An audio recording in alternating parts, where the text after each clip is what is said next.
Thank you for joining us.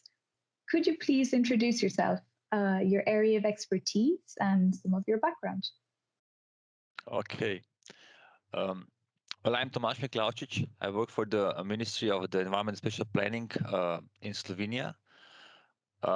By background, I'm a geographer, and I'm mainly working now in the field of spatial development policy, also dealing with spatial development analysis and following some development trends.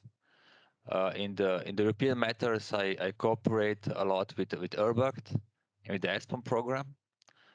In the past, I was also involved to some of the, let's say, transnational projects in different fields, like on the values of space, on the degraded areas, and territorial monitoring. Could you explain the concept of territorial quality of life to us? And could you give some examples? It's quite a complex concept. By the definition that was given in the ESPON Quality of Life project, that it's really a very good reference to it. The quality of life is the capability of living beings to survive and to flourish in a certain place.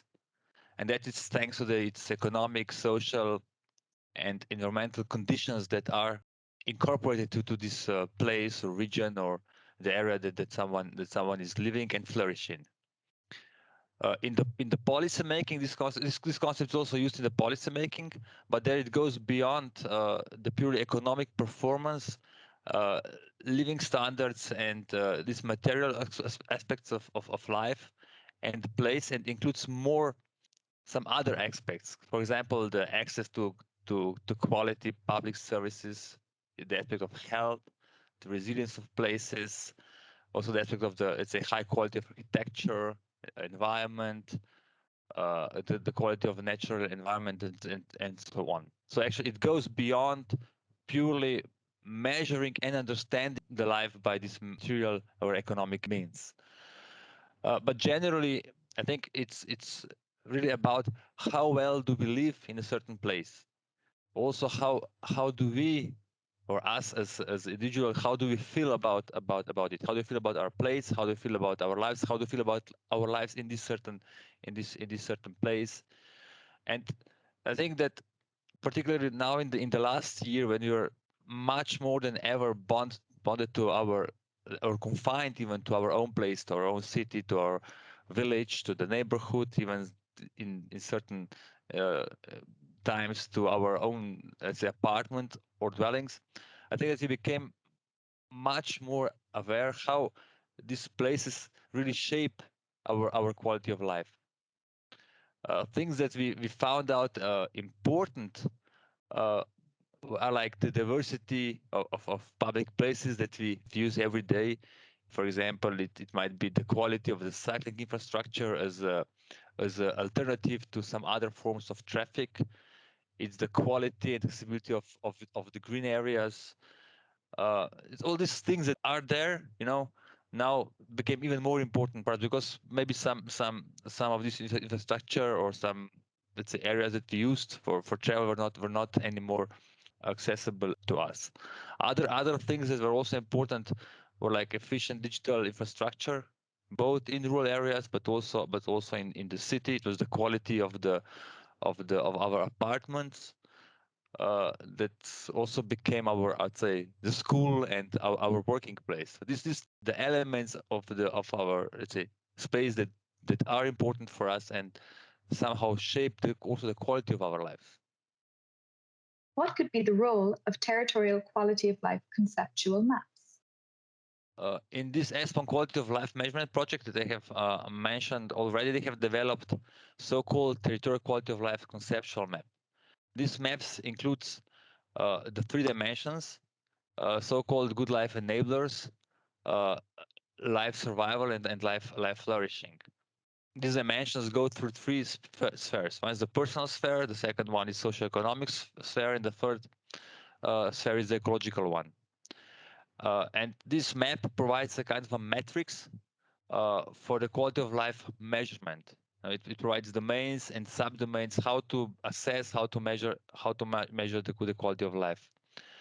On one hand, this conceptual map operationalize the concept, so providing this measurement metrics. On the other side, it also highlights the dimensions of the territorial quality of lives. And these pillars and domains as the other elements that are a part of the quality of life, we need to be aware of when we are, let's say, designing our public policies, when you're designing the interventions, when you're designing some measures, let's say, to improve our built environment, to improve our cities, to improve our territories.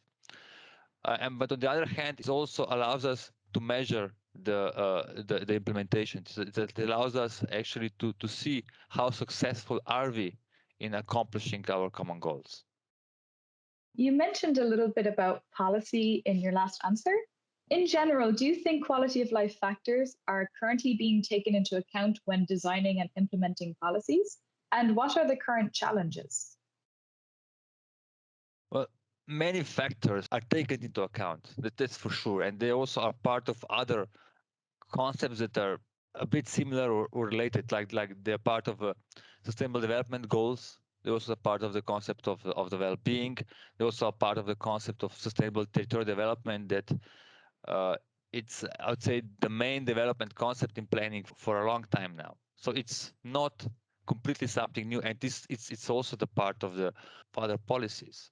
And this quality of life, it's is also now as a concept, but also as a goal mentioned in the new territorial agenda of the European Union 2030.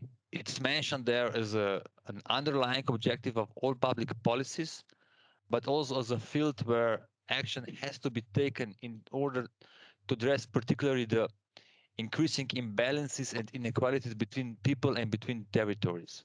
The Territorial Agenda 2030 even has a kind of overarching, it's subtitled "A Future for All Places." And I think this "Future for All Places," this slogan, also very well describes the aim of the territorial cohesion. It's also another overarching goal of our, let's say, territorial policies. During the event, you spoke about the integration of quality of life into Slovenian spatial planning. How do you think policymakers can achieve this?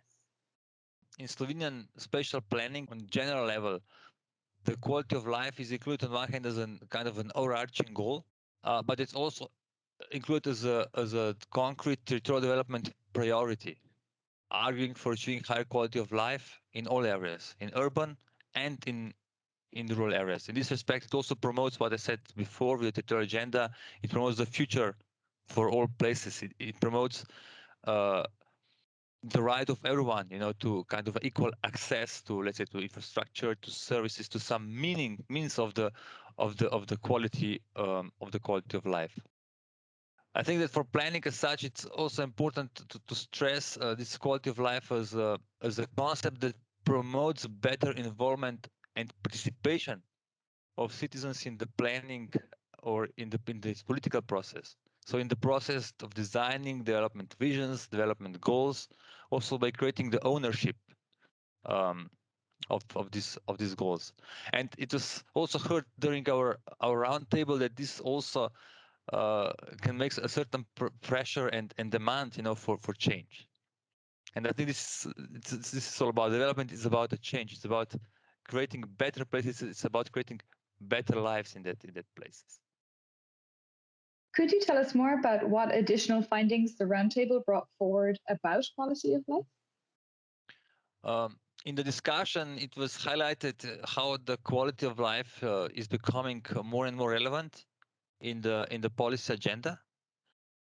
It provides more tangible, more realistic, although very complex concept for measuring the progress that goes beyond this purely economic measurement of it.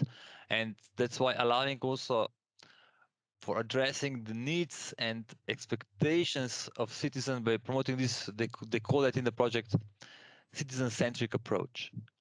We have seen some also very interesting examples of tools to adapt measuring indicators to the citizen needs.